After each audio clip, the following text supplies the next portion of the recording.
Hey people, I'm going to talk to y'all about selling your car to an individual or buying a car from an individual.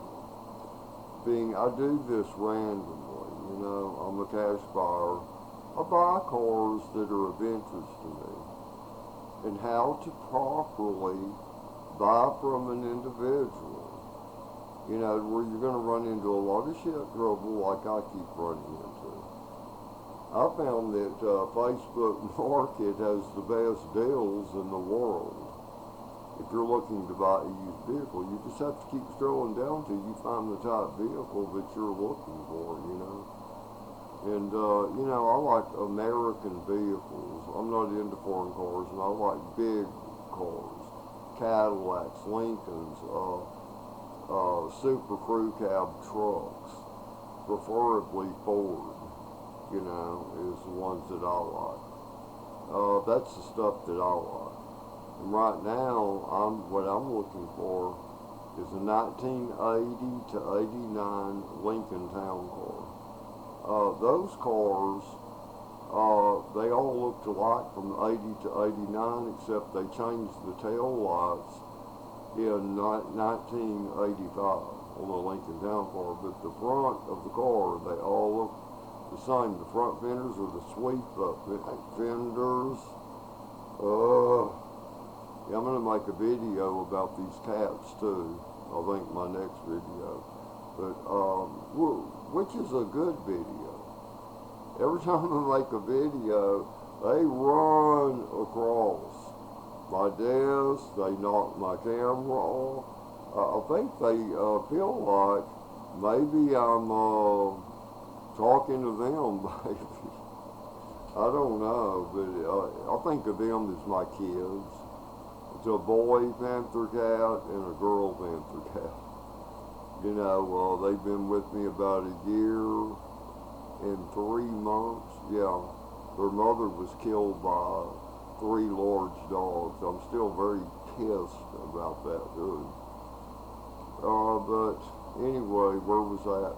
The other car I'm looking for is a 1998 up to a 2011 Lincoln Town Car, 4-door. Other cars I'm looking for, Cadillacs made before the year 1980, which I may buy one tomorrow. It's a 78 Cadillac Phaeton, which looks just like the sedan DeVille, but those they put a fiberglass top on them and they have a cloth top on them. It was a popular design. I don't know if they made those just in 78 and 79 or 77 through 79. But they're great looking cars. And I do like those because they're very dependable cars. But here's something I keep running into with sellers, to where I run into good deals and I'm ready to pay them cash, or they can come to my bank. I can pay them by a cashier's check and they can cash it right there at my bank on the spot. Do you have a clear title? It's got your name on the front. It's the front of the title signed, and it's the back of the title signed, where it's got reassignment by seller. And here's what I'm getting. Well, no, it belonged to my cousin. I bought it from them 10 years ago. And I'm like, well, can they sign the front of the title and the back? Is the back, front and back signed? Well, no, but I can get them to do it. So see, that's going to put things on hold right there, where I cannot buy that damn car from them. Because something I have learned, I've been willing, dealing, and buying cars, even though I'm not a dealer, since I was 14 years of age. I'm just a person that likes particular automobiles, and I like to have what I want. Okay, that's a big, big problem. Or they'll have a title that they never transferred to where it's still in somebody else's name, but Fortunately, the person signed the front of the title and the back of the Texas title, okay? Which is good. And I'll say, did they sign a title application? And here's what I'll get. What's that? Here we go again. See, that holds up the works in Texas. Texas Department of Motor Vehicle Laws. You know, when you transfer a title to someone, in Texas, you have to sign the front of that title, the back of that title where it's got reassignment by seller, plus, not only that, a white page that's like an 8 by 11 on the bottom where the seller signs on what's called a Texas Motor Vehicle title application. It's just a white sheet of paper, 8 by 11 white sheet of paper. That seller has to sign that. So if I was selling the car to someone, I'm going to sign the back of the physical title, and then I'm going to sign the bottom where it's got the seller's signature. And they're welcome to put in any amount they want to. But, you know, when the courthouse or the annex, when they see that title application, it's going to have my name and my physical address that matches the name and address on that title. You know, which a person would need to fill out. Okay, where do you get a Texas motor vehicle title application? On the internet. Just get on the internet. Texas motor vehicle title application. Click on it. Print it. If you don't have a printer, copy it. Put it on a USB chip. You know, like I do. I carry one of those on my keychain. You know, or one of my keychains out of many. Go to an Office Depot or whatever and just have them print it out. It's as simple as that. But see, the hold up, and do not ever, I don't care how good a deal is, how much you love the car, they say, well, it was, you know, my brother or sister's car and they died, and I've just got to get rid of it. I can't stand the side of it. And it turns out to be a nice truck, and they only want $2,000 for it, and it's a nice truck, you know, and you're so hasty. If that title is not in their name, or the owner on that title did not sign the front and back, and there's no white page title application that is signed by that seller, you're wasting your time. Because a car without a title is a curse from hell itself, people. You know, I could have a Rolls Royce sitting in my driveway now. But if I can't get a clear title or transfer a title on it, all it's going to be is just something that takes up space, that I can't put money in it, I can't drive it. You know, it's going to be a curse from hell itself. I'm not going to buy any damn car from an individual. I've got to have a clear title, number one. Not one that a balance is owed to some used car dealer or finance company. Okay, that's number one. Number two, I've got to have a signature where the seller signs on the bottom of a Texas motor vehicle application for title. If they don't have it, I can take them a title application, you know, page that I'm telling you about. And I can say, well, can you get them to sign it? If the signature matches up within reason, I'll go with that. But otherwise, I'm going to be, well, get it done, and I'll call and check with you a week from now, or you can call me when you get it done. So, and not only that, they're going to have identification. I'm not going to buy any car from anybody that does not have some form of identification. Because here's how I do it. If they want cash, I'll say, hey, meet me at my bank at Bank of America.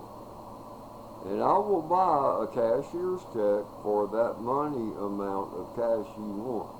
and I'll hand it to you. Then that cashier's check, I'm going to tear off the stub and keep for my records. It's going to be payable to them. Then they can cash that check at my bank. That's the way you buy a car.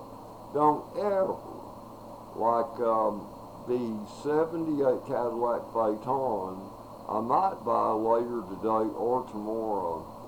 I like it a lot. It's got a good price on it. But, oh, okay, where was I at? Where was I at? You know, we all get, you know, because see, I started thinking about how beautiful that car is and how bad I want it. You know, but what I'm going to tell the guy, here's something that protects you. Say, is this car, are you going to be able to drive it to my bank, to where they live in Houston and I live in the south part of Houston? Okay, once they drive it to that bank, I'm going to compare the VIN number of it to the VIN number on that title. Then I'm going to say, okay, before I buy a cashier's check and give you cash, you give me that signed title application and that signed title. And then I'm going to say, give me the keys to it. And then I'm going to open the hood, and I'm going to, you know, I'm a master mechanic. I know how to disable a car's electronics to where I can put it back real easy. I know how to do that. But there's a couple of wires. They've got plugs on them, you know, and I know how to make it to where a car will not fucking start. If I don't want it to start, I can make it to where it won't start. Or I can break off toothpicks in the damn door locks, and I know how to remedy that too with carburetor cleaner for my own purposes. But see, then after that, you know, if they didn't get a ride or something, well then I can use the car I went to the bank in, okay, you know, to drive them home if I want to. But actually, it's their problem. You know, if you sell a car, you got to realize after that you don't have that car. It's your problem. But see, you run into all these glitches with people, man. All these glitches. Don't overlook that, and don't take a person's word. Oh man, you know, come in here and meet my wife. I've even had that the other day. Come in here and meet my wife. This was about a 1988 Lincoln I wanted. That was overpriced. And there was a deal to where his cousin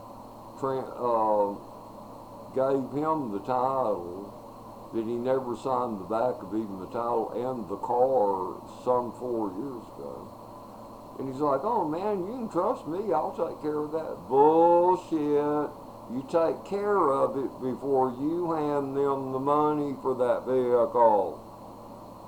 That's the one and only way to do it, people. You know, listen to me carefully. When you're buying or selling a car, now if you're a person selling a car, take the damn license plates off of it.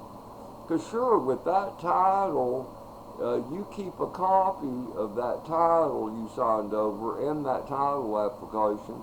You know, keep a copy of it for yourself. That'll protect you in court. But here's the thing about it. If some a-hole idiot, as many people that are doing drugs out here today, they take off in a car, you know, they commit a hit and run accident, which is very common. The police are going to come after your ass. And sure, it would be dismissed in court if you take that title and application, title application and title with you.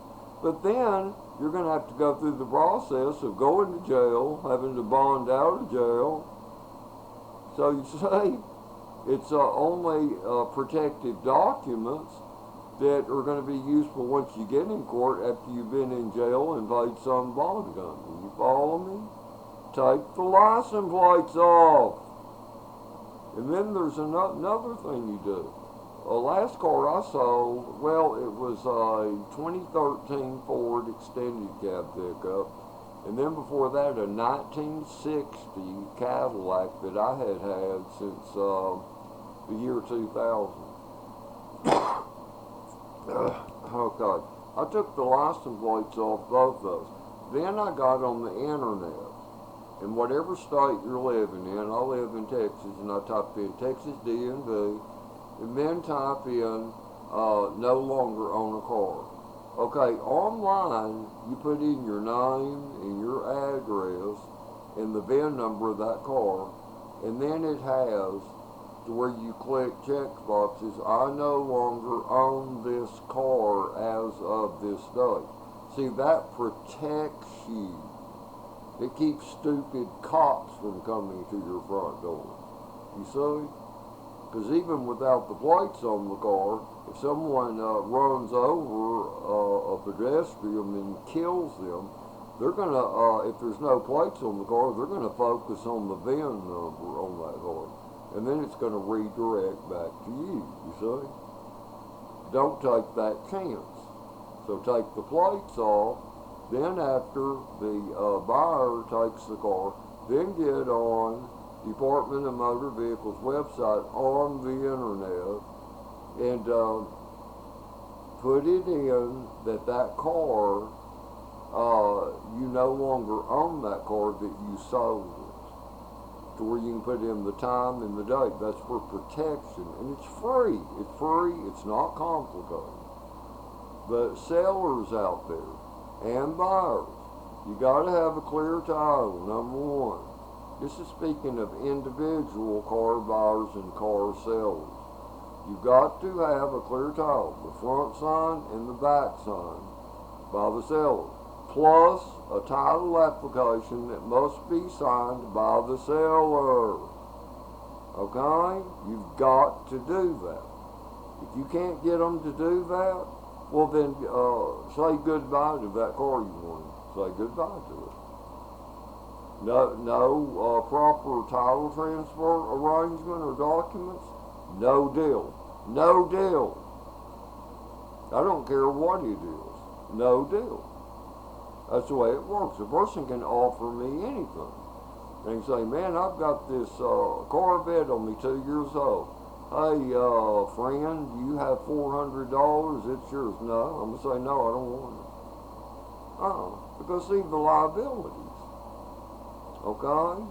But anyway, I hope you're all having a great day and never take wooden nickels. Oh man, I need to quit buying cars and motorcycles. Oh man, I'm 68 years old. I got too much shit already, you know. But I really would like to have another 80 to 89 Lincoln Town Car. Gosh damn, I like it. I love that body style. And those are the easiest cars to work on in the world, and they all had the 302 V8 in them. Oh yeah, they're good damn cars. And the older Cadillacs. But anyway, later.